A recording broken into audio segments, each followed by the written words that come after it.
estudiamos el libro de Mateo, se vinieron las festividades y hemos tenido un receso del libro, pero ¿quién se acuerda qué fue lo que vimos la última vez en Mateo? Ya escucho hojas por ahí, alguien tiene sus notas. No voy a dar premios ni nada, nada más quiero saber si alguien se acuerda qué fue lo último que estudiamos en Mateo. Mateo 24 habla sobre ¿qué? Las señales, ¿verdad? Antes del fin. Y bueno, hoy vamos a retomar ese estudio en el libro de Mateo. Yo creo que esa vez que el pastor predicó no vine, pero habló sobre las señales antes del fin. Habló sobre la destrucción del templo. ¿Cuántos recuerdan eso? ¿Y ustedes creen que ya se cumplió o no? ¿O no se ha cumplido? ¿Sí? Bueno, ahorita vamos a estudiar todas esas cosas y hoy vamos a tocar un tema que es la gran tribulación. ¿Cuántos han escuchado de eso? Sobre todo los que escuchan música de Marino, ¿verdad? ¿Cuántos son aquí fans de Stanislao Marino que han escuchado esa canción de la gran tribulación? Bueno, solamente yo tengo más de 40, yo creo. Bueno, hoy vamos a hablar de ese tema y vamos a ver esta parte del famoso sermón del Monte de los Olivos, porque el capítulo 24 y el capítulo 25 forman parte del sermón del Monte de los Olivos de Jesús. Ya hemos visto el sermón del monte en el capítulo 5, ¿se acuerdan? Las bienaventuranzas, enseñanzas a sus discípulos. También ahí les advierte, ¿verdad?, que van a sufrir de peligros, persecución, etc. Pero ahora, en este sermón, ellos quieren saber qué es lo que va a pasar en los tiempos finales y Jesús les empieza a hacer estas advertencias. Quiero iniciar esta enseñanza con una frase que dice así: la gran tribulación viene y muchos seguimos viviendo como si Dios fuera paciente, pero no puntual. La gran tribulación viene y muchos seguimos viviendo como si Dios fuera paciente, pero no puntual. Porque ¿sabe una cosa? Nosotros como mexicanos estamos acostumbrados a llegar tarde, ¿verdad? ¿Cuántos dicen amén? No dudo que ahorita en unos minutos se abra otra vez esa puerta y lleguen personas. Y no es que esté hablando mal de las personas que llegan tarde, somos así. Sobre todo si nos invitan a una piñata, ¿verdad? Que dice, la piñata es a las 2 y llegamos a las 5, ¿no? Y llegamos y somos los primeros todavía. Dice, no, llegué temprano. Somos así en Latinoamérica. Ya nomás cruzas la frontera de la línea para allá y ya es otra cosa. Ahí si llegas tarde, you're fired. Estás despedido. Si ibas a hacer un negocio con una persona y llegas 10 minutos tarde, la persona te va a decir, ¿sabes qué? Ya no voy a hacer el negocio contigo. No importa que sea el mejor negocio del mundo, llegaste tarde. Y Dios es puntual en todas las profecías. Cuando Él dice que algo va a pasar, va a pasar. El problema es que nosotros no sabemos cuándo va a pasar, pero va a pasar en el momento exacto de Dios, porque Él es puntual y es paciente para con nosotros, claro que sí, pero es puntual. Puede ver el título de nuestra enseñanza del día de hoy, es la gran tribulación.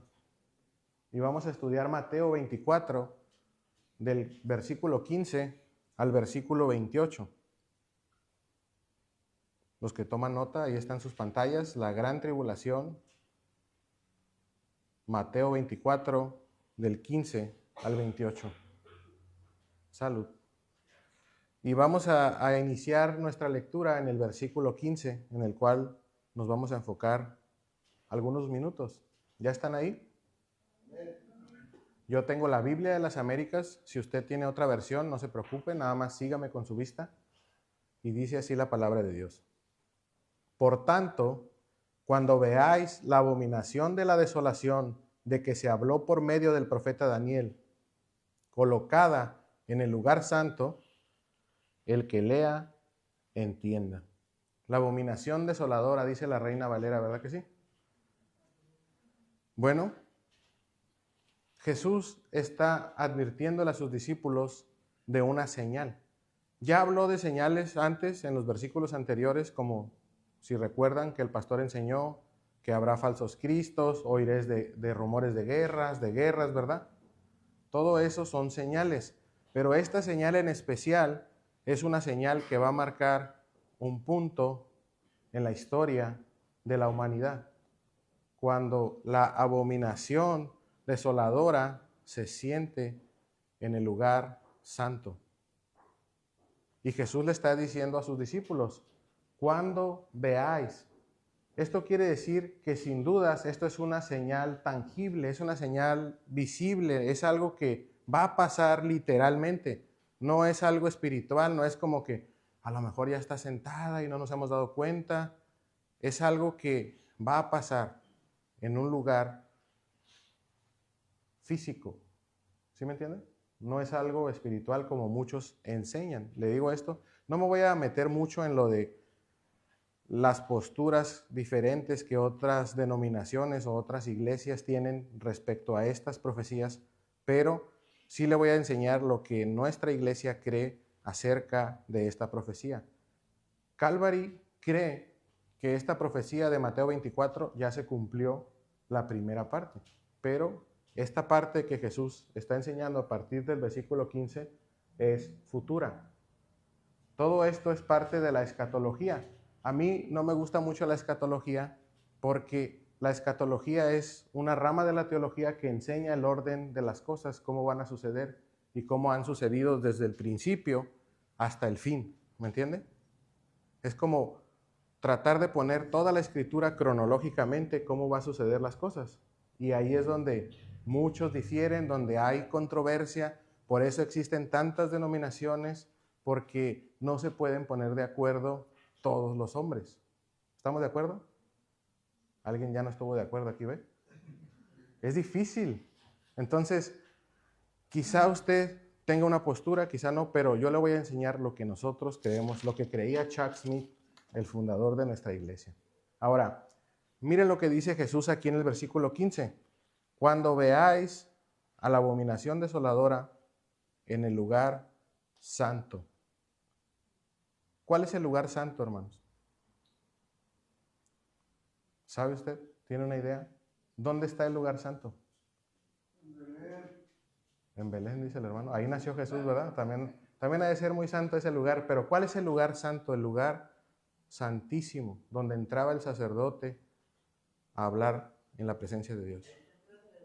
El templo de Jerusalén. Hoy en día, ¿hay templo en Jerusalén? No hay. Hoy no hay templo en Jerusalén, hermano. Hace 78 años. ¿Cuántos tienen más de 78 años? Ahora creo que sí hay gente que es mayor de 78. Levanten su mano los mayores de 78 años. Nada más el hermano Alfonso. ¿Cuántos años tiene, hermano? 86. Bueno, no sé si el hermano Alfonso se acuerde, pero hace 78 años Israel no existía como nación. En 1948 Israel se volvió a formar como nación, después de más de 2000 años de estar dispersa por todas las naciones del mundo. Israel tiene en su historia moderna 78 años de existencia. Esto quiere decir que predicadores y teólogos de hace 100 años les costaba más trabajo creer que esto era literal, lo que Jesús estaba hablando, porque decían, bueno, ¿y dónde se va a sentar? Pues si Israel ya ni existe y el templo menos, está destruido. Esto no tiene que ser algo literal, tiene que ser algo espiritual. Necesitaban encontrarle sentido, ¿verdad?, a lo que Jesús estaba diciendo. Pero era prácticamente imposible creer que esto era literal y que esta abominación desoladora, que no es nadie más que el anticristo, se iba a sentar físicamente ahí, en el lugar santo de Dios, en el templo en Jerusalén. Y hoy en día es menos difícil ya creerlo. ¿Por qué? Porque ya existe la nación, ¿verdad? Pero ¿qué es lo que falta? El templo. ¿Y sabe qué? No sé si usted sepa, pero hay un proyecto ya para reconstruir el templo en Jerusalén. Si usted puede tener acceso a internet, puede entrar a una página que se llama el Instituto del Templo, o en inglés se llama The Temple Institute. Espero haberlo pronunciado bien. Si no, al rato me corrigen los que saben hablar inglés. Esta es una maqueta del templo, hermanos, y está ahí. Está cerca de donde el templo debería estar. Este es el Instituto del Templo, y aquí está la maqueta ya porque es un proyecto de construcción. No es una maqueta de exhibición que usted puede ir, mira, así era el templo. No, es un proyecto de reconstruir el templo. Estamos cerca de que el templo en Jerusalén sea reconstruido, porque tiene que ser reconstruido. ¿Por qué? Porque Jesús dijo que ahí se tiene que sentar el anticristo. Estos hombres judíos, hermano, pues como usted sabe, ellos no creen que el Mesías ya vino, ¿verdad? Y ellos quieren reconstruir el templo, ¿por qué? Porque quieren restaurar todo el orden sacerdotal, los sacrificios, las fiestas, las oraciones, todo lo que ellos practicaban en la antigüedad, que lo siguen haciendo, pero sin templo. Bueno, ahora van a tener de nuevo el templo. Y esta sí es una maqueta bien hecha, ¿eh? No es como las de las casas beta, ni esas que usted las mira cuando va y ve la maqueta, ¿verdad? Y hasta tienen ahí hasta juegos y todo, y ya cuando ves y te entregan tu casa dices, ay, caray, no se parece a la de la maqueta. Estos hombres sí la van a hacer tal cual la Escritura dice, porque es necesario que sea así. ¿Puedes poner la siguiente foto, hermano? Ya tienen el arca reconstruida. La siguiente foto, hermano. Ya tienen el candelabro de 7 brazos. Ya tienen las vestiduras sacerdotales. Usted puede ver el pectoral ahí con las 12 piedras que representan a las 12 tribus de Israel. ¿Recuerdan cuando prediqué de todo eso en Éxodo? ¿Quién se acuerda? Cuando enseñé todas las medidas del arca, del templo, de las vestiduras, ¿verdad? Que eran azules. Porque muchas veces vemos películas y no son así las vestiduras de los sacerdotes, porque no ponen atención a esos detalles. Pero esto es real. Esa es una vestidura sacerdotal real que un sacerdote de la tribu de Leví, descendiente de Leví, porque ellos se han cuidado de todo eso, va a aportar y va a entrar en el lugar santo. Y le van a poner la cuerda otra vez. Por si está en pecado, lo van a jalar, hermanos. Bueno, ellos creen eso, ¿verdad? Ya nosotros sabemos que la presencia de Dios está aquí. ¿Cuántos dicen amén? La siguiente foto, hermano. ¿O ya no hay? Ok. Ahora, todo esto está siendo reconstruido. Ellos quieren que se restaure todo lo que en el Antiguo Testamento se practicaba en el templo. Y el anticristo se tiene que sentar ahí. ¿Puedes poner Segunda de Tesalonicenses primero? Segunda de Tesalonicenses 2:4. Pablo dice a la iglesia en Tesalónica, dice, hablando del anticristo, el cual se opone y se levanta contra todo lo que se llama Dios o es objeto de culto, tanto que se sienta en el templo de Dios como Dios, haciéndose pasar por Dios. Y Pablo está reafirmando lo que Jesús está diciendo en esta profecía de Mateo 24, el anticristo tiene que sentarse en el templo de Dios. Es necesario que esto suceda antes de que Cristo vuelva por su iglesia. Ahora, no sabemos cuándo va a pasar, pero estamos seguros de que va a pasar. ¿Por qué no ha pasado? Porque no hay templo. ¿Qué hay en el lugar donde debería estar el templo de Dios? ¿Puedes poner la foto, hermano? Está esta cúpula dorada que representa a la religión del Islam. Está exactamente ahí donde debería estar el templo. ¿Usted cree que es casualidad? Ellos tomaron ese lugar porque saben la importancia que tiene para la nación de Israel. La mayoría de países islámicos veneran este lugar porque ellos creen. Pasen, hermanos, bienvenidos. Tomen su asiento. Les dije que iba a llegar alguien tarde. Pero lo bueno es que están aquí, ¿verdad? Bueno. Ellos creen que en este lugar, Mahoma, el profeta al cual ellos veneran, ascendió al cielo desde ahí. Y ahí construyeron esta que algunos llaman mezquita. Yo nunca he ido, la verdad. ¿Usted ha ido? Dicen que no es una mezquita, es un lugar de reunión, de adoración, pero no es como tal una mezquita. Pero igual representa la fe del Islam. Entonces, ¿qué necesita Israel para construir su templo? Derribar lo que está ahí, ¿verdad? ¿Por qué no lo derriban? No es tan fácil. ¿Usted cree que Israel no tiene el suficiente armamento para enviar un misil ahí y derribar eso en un instante? Porque Israel tiene otra cúpula que se llama la cúpula de oro. ¿Ha escuchado usted eso? Tiene armamento militar que no solamente proviene de ellos, sino de todas las naciones del mundo, incluyendo Estados Unidos, que le envían armamento a Israel para que se defienda de los ataques que sufre prácticamente diariamente. Diario, alguien, no sé, que odia a la nación de Israel, le envía un misil o muchos misiles, y esa cúpula de oro los intercepta y los derriba. La mayor parte de ellos, algunos logran pasar. Pero esta cúpula dorada tiene que ser derribada. Ahora, ¿por qué no ha sido derribada? Es la cúpula de la roca. Le voy a decir, apunté una lista, no apunté todos los países que pertenecen al Islam, pero los que yo considero los más importantes y los más, digamos, las potencias mundiales que defienden este lugar. Arabia Saudita. ¿Ha escuchado de ese país? ¿Qué es lo que tiene Arabia Saudita? Petróleo, todos dicen petróleo, ¿eh? ¿Y qué es el petróleo hoy en día, hermano? Es dinero, es riqueza.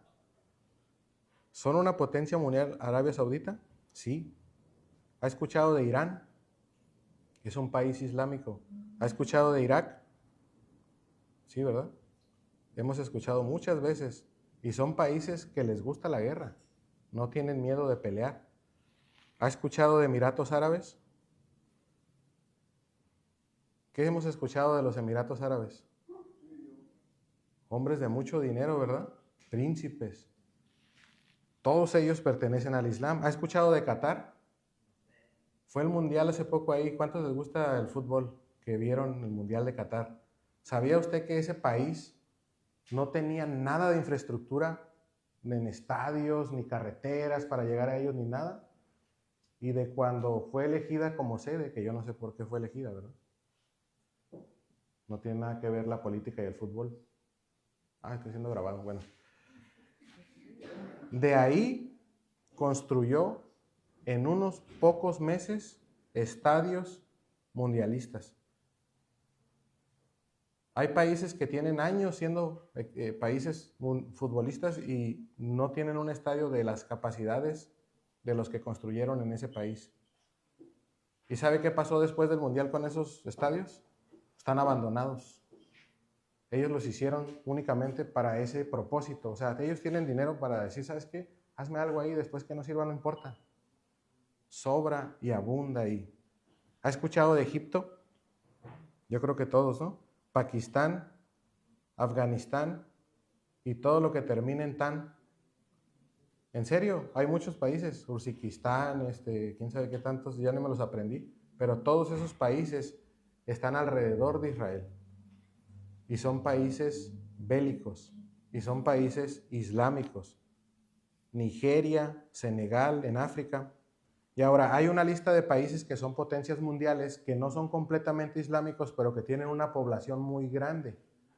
Rusia, China, Alemania, Francia e Indonesia, que es de todos los países grandes el que tiene mayor población islámica.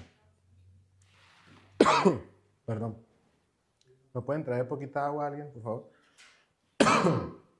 Entonces, ¿qué pasaría si a Israel se le ocurre derribar esto?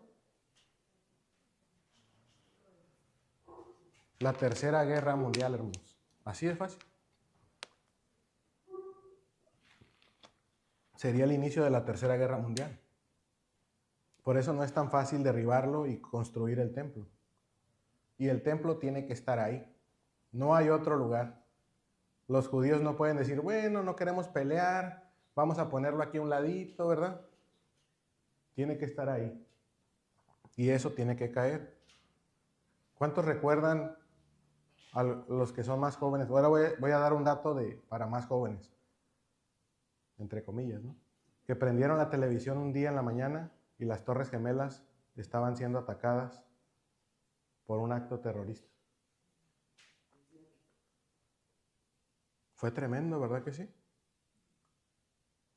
Darse cuenta de que, a lo mejor en ese momento mirábamos el humo de las torres y decíamos, pero ¿cuántos de ahí perdieron su trabajo? Yo.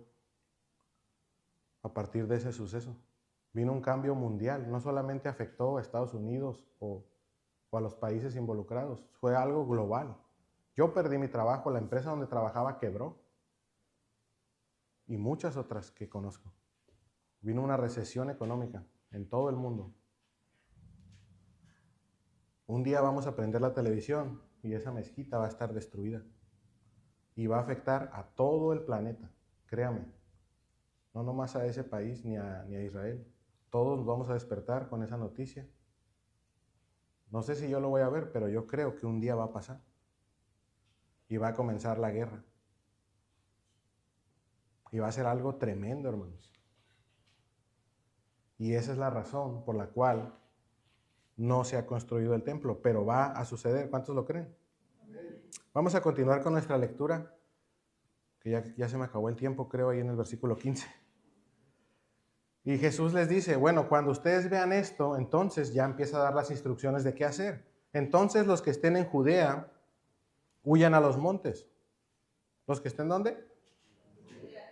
Gracias a Dios usted ni yo estamos en Judea. No vaya a ver, se sentó, que le toque a usted y vaya a ver en las noticias, ya se sentó el anticristo en el templo y usted vive allá en Villa del Campo, por allá, va a decir, voy a correr al monte porque el hermano Felipe predicó que corriéramos a los montes. No. Los que estén en Judea, huyan a los montes. Esto es específico para ese lugar. Luego dice, el que esté en la azotea, no baje a sacar las cosas de su casa. Y el que esté en el campo, no vuelva atrás por su capa. Pero hay de las que están en cinta. Espero que mi esposa ya se haya aliviado. Y de las que estén criando en aquellos días. Orad para que vuestra huida no suceda en invierno ni en día de reposo, porque habrá entonces una gran tribulación, tal como no ha acontecido desde el principio del mundo hasta ahora, ni acontecerá jamás. Esto no ha pasado, hermanos. Ha pasado muchas cosas. Muchas cosas han pasado. Hemos tenido 2 guerras mundiales. Pero esto que va a pasar va a ser peor que todo lo que ha pasado. Hemos pasado muchas pestes, muchas catástrofes, hemos pasado tsunamis, terremotos, hemos pasado por tiranos como Hitler, la persecución del pueblo de Israel, la persecución de los cristianos por los romanos. Hemos vivido muchísimas cosas, pero esto que va a pasar no se compara con nada de lo que hemos vivido. Aquí dice, no ha acontecido desde el principio del mundo, ni siquiera, fíjese lo que le estoy diciendo, ni siquiera se compara con el diluvio. Y eso que el diluvio destruyó todo. Pero aquí dice que no se compara con nada de lo que ha pasado.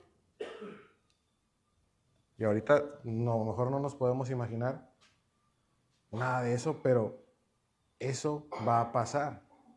Ahora, la primera parte de esta profecía ya se cumplió.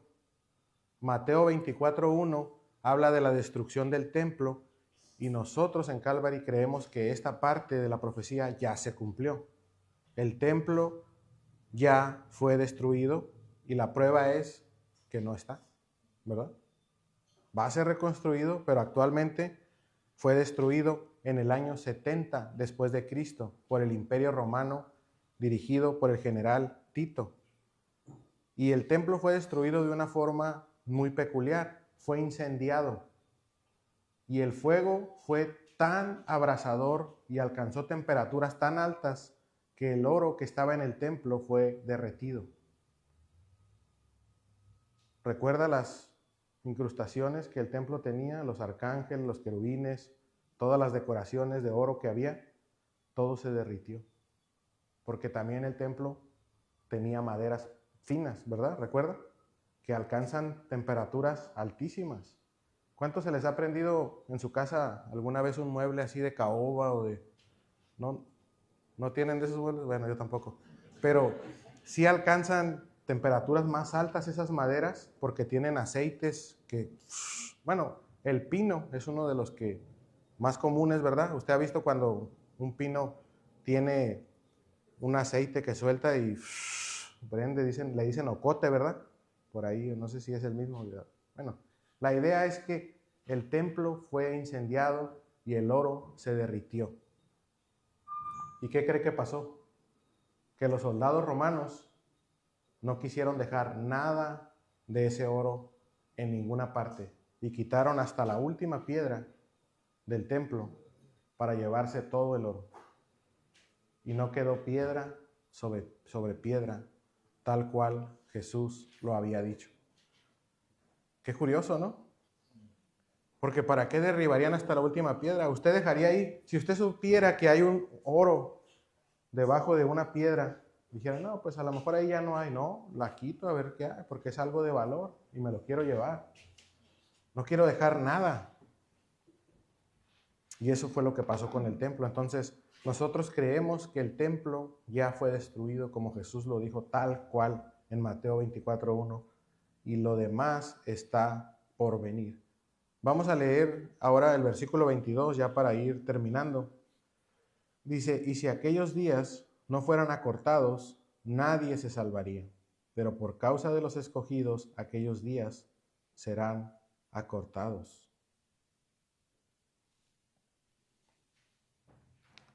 Aquí es donde entra la escatología, ¿verdad? Hay quienes dicen que la tribulación, la gran tribulación va a durar 7 años, van a ser 3 años y medio de guerra y 3 años y medio de falsa paz en Israel, donde el anticristo va a brindar falsa paz a la nación de Israel, pero va a pedir que lo adoren y que, como dijo Pablo, que se olviden de todo lo que ellos conocían como Dios, porque ahora él va a decir, yo soy Dios. Va a ser terrible, hermano, porque usted cree que Jesús está diciendo esto para asustar a la gente o para advertir a la gente. Porque a veces nosotros decimos cosas para asustar, ¿verdad que sí? Los que tienen hijos dicen, hey, te va a pasar esto, sí, pero para asustarlos. Pero a veces decimos las cosas para advertirlos, porque va a pasar, te vas a caer, te vas a caer. ¿Y qué pasa? Se caen. Jesús no quiere que tengamos miedo, ni sus discípulos ni nosotros. Lo que quiere es que estemos, ¿qué? Preparados, que sepamos que esto va a pasar. ¿Cuándo va a pasar? No sabemos. Ni Dios me libre de algún día cometer el error de decir, ya va a pasar. Porque muchos hombres de Dios, grandes teólogos y grandes estudiosos de la Biblia han cometido ese error. Y recientemente, no voy a decir nombres para no quemarlos, pero muchos hombres se han equivocado diciendo, el Señor ya viene, y dando la fecha. Creo que usted sabe de algunos, ¿verdad? Y aunque yo vea la abominación desoladora sentada ahí, no me atrevería yo a decir, ya. Sé que es la señal, porque Jesús me lo está enseñando aquí. Cuando yo lo vea, ya no hay nada que hacer. Ya estuvo. Es lo que Jesús les está diciendo a sus discípulos. Cuando vean a ese hombre sentado ahí, corran, traten de salvar su vida. Ya no hay nada que hacer. Olvídense de todo lo valioso, olvídense de su capa, de todo. No regresen ahí. ¿Cuántas personas han perdido la vida tratando de salvar algo, ¿verdad? De un incendio, de un terremoto, y dicen, mi celular, mi iPhone 17 que acabo de sacar, se meten al fuego. Cuando veas eso se acerca el fin. Ahora, vamos a ver el versículo 23. Dice, entonces si algunos dicen, mirad, aquí está el Cristo, o ahí está, no le creáis. Otra vez Jesús vuelve a decir lo mismo que ya les había enseñado en los capítulos anteriores, porque esto es importante, porque va a pasar. Porque se levantarán falsos cristos y falsos profetas y mostrarán grandes señales y prodigios, para así engañar, de ser posible, aún a los escogidos. Estos hombres, hermanos, no van a ser como los engañadores que actualmente ya están, porque ya hay gente engañando a la gente. ¿Cuántos saben eso? ¿Cuántos han escuchado la historia o el caso de Joaquín Nazón, el líder de la oscuridad del mundo? ¿Cómo se llama la iglesia? La luz del mundo, ¿no? Entre comillas. ¿A cuántas personas no engañó ese hombre? Hizo un plan macabro. O sea, él hizo una comunidad donde la gente está en total ignorancia, no los deja que tengan contacto con el mundo exterior. Desde niños y niñas los va adoctrinando para que le entreguen su vida a él.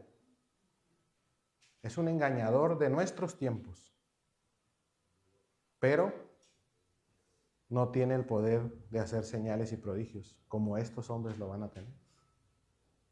Estos hombres te van a hacer dudar, hermano, si te toca. Vas a decir, a lo mejor el pastor Philip estaba equivocado. Este sí, yo lo vi. Aventó fuego. Abrió el alamar y cruzó. Van a tener ese poder de hacer señales como los hombres de Dios de la antigüedad. Porque si es posible van a engañar aún a los escogidos. Espero yo que no. Porque, como les decía a los hermanos ayer, si yo en ese tiempo me tocara vivir, espero en Dios que sí me toque, y le voy a decir algo, si tuviera yo cáncer terminal y escuchara de un hombre que dijeran, ahí está el Cristo, ve y te va a sanar, no iba yo, hermano. Prefiero morir de cáncer y estar con el Señor que ser engañado por un hombre de esos. ¿Cuántos dicen amén? Amén. Y eso ha pasado, tiene años. Hay gente que viene a la iglesia, se congrega y a la hora de una enfermedad y le pide a Dios que la sane y como no ven sanidad, van a los brujos, luego van al que le hagan una limpia, ¿verdad? Esas personas van a ser engañadas porque no son salvos. Simplemente están buscando el favor de Dios. Y cuando no lo encuentran, van y buscan en otra parte. Amén. Está escrito para que estemos esperando su venida. No sabemos cuándo, pero sabemos que Él va a volver. Mire lo que decía Pablo en 1 de Tesalonicenses 4:17. Cuando yo leo esto, hermano, esto a mí me trae como una incógnita, llamémosle así. Porque para mí el apóstol Pablo es uno de los hombres después de Jesucristo que más conocía las Escrituras, si no es el que más. Entonces, ¿por qué él decía esto? Dice, luego nosotros los que vivimos, los que hayamos quedado, seremos arrebatados juntamente con ellos en las nubes para recibir al Señor en el aire. Y así estaremos siempre con el Señor. Él está hablando de la segunda venida aquí, dice, los muertos en Cristo resucitarán primero y luego nosotros los que vivimos. Él está contándose entre esos hombres. ¿Acaso no sabía Pablo que primero tenían que pasar estas señales? ¿O qué es lo que pasa con Pablo que él se cuenta entre esos hombres? ¿Sabe qué es lo que pasa? Que Pablo en su corazón no había perdido la fe de que el Señor iba a volver ese día en el que él se despertaba por nosotros. Todos los días Pablo creía que el Señor iba a volver y la iglesia ha perdido eso. Por tanta escatología, por tanta teología, por tanto creer que sabemos todo y que cuándo van a pasar las cosas, hemos perdido esa esperanza de que el Señor puede volver hoy por nosotros. Pero Pablo no. A pesar de ser un hombre que sabía muchas cosas, él decía, nosotros, contándose entre los que iban a ser arrebatados, todo el tiempo él creía que el Señor iba a volver, aun cuando él estuviera aquí. Y han pasado miles de años de que Pablo ya no está y el Señor no ha vuelto. Y eso ha sido causa de burla para muchos. ¿Sabía usted eso? Mira lo que dice 2 de Pedro 3, del 3 al 6. Dice, sabiendo primero esto, que en los postreros días vendrán burladores, andando según sus propias concupiscencias y diciendo, ¿dónde está la promesa de su advenimiento? Porque desde el día en que los padres durmieron, todas las cosas permanecen así como en el principio de la creación. No ha pasado nada. Es mentira eso. Mi abuelita decía que ya venía Cristo y que ya venía Cristo y Cristo no ha venido. ¿Verdad? Pero dice, estos ignoran voluntariamente que en el tiempo antiguo fueron hechos por la palabra de Dios los cielos y también la tierra, que provienen del agua y por el agua subsiste, por lo cual el mundo desde entonces pereció anegado en agua. ¿A qué hace referencia Pedro? A que la gente en el diluvio decía, no, esto no va a pasar. ¿Quién sabe para qué está haciendo eso Noé? Está loco. Y sigue siendo igual. La gente pasa por fuera y dice, mira, ahí van los aleluyas, locos. Piensan que el Señor va a venir y que los va a arrebatar en las nubes.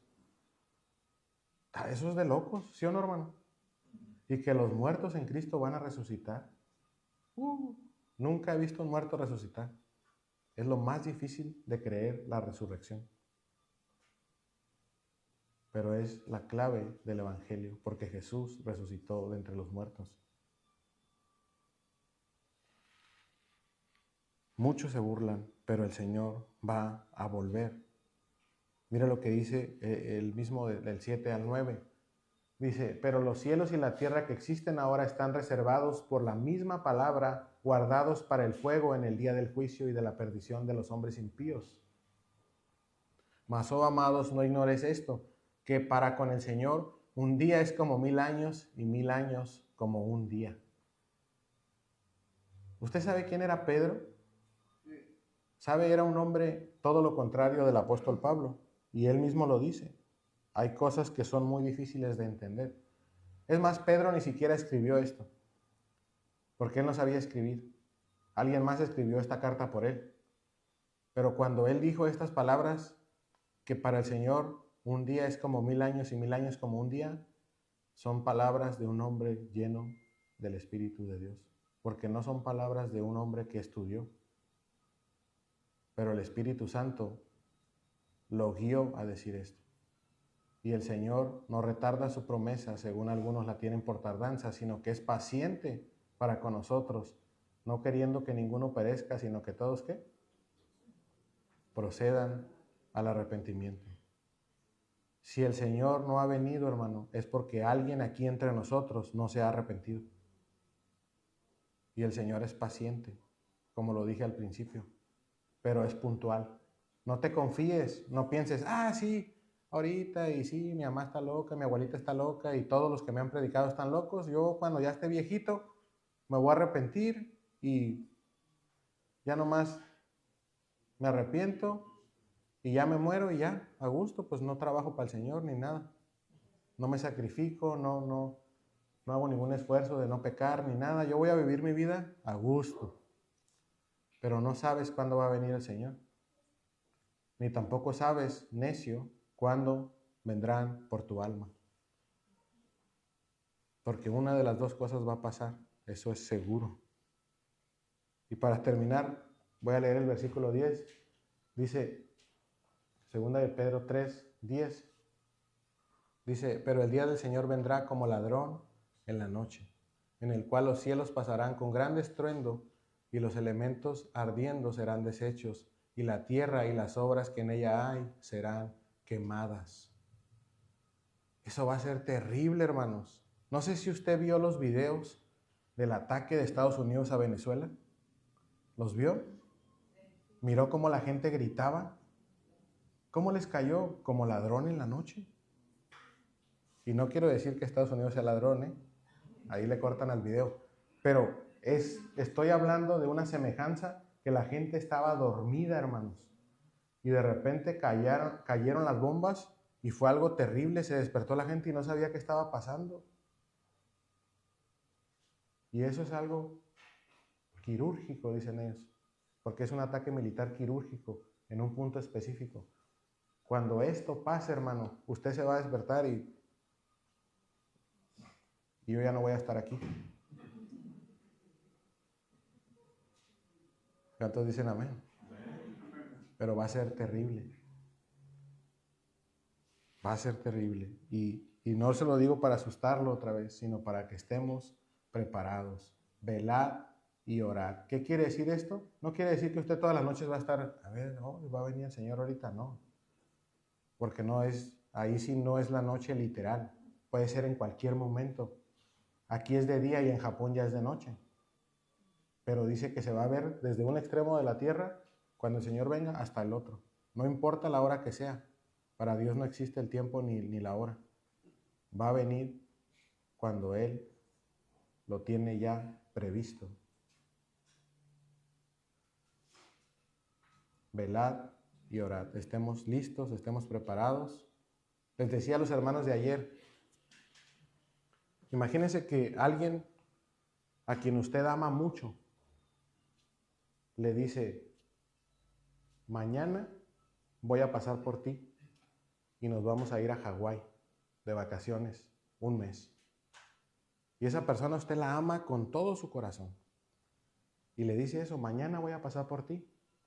Y usted se emociona tanto que ni le pregunta a qué horas. ¿A qué horas usted se despertaría al siguiente día, listo ya con sus maletas, con su short hawaiano y con su guayabera, para estar listo? ¿A qué horas? No dormía usted, hermano. Iba a estar listo con sus maletitas ahí. Él me dijo que iba a venir. Él me dijo que iba a venir hoy por mí. No sé a qué horas, pero va a venir porque yo creo en su palabra. ¿Sí me entienden? Así deberíamos estar. No asustados, sino gozosos. El Señor va a venir.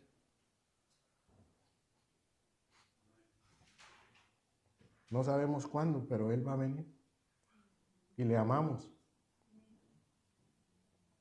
Y queremos irnos con Él.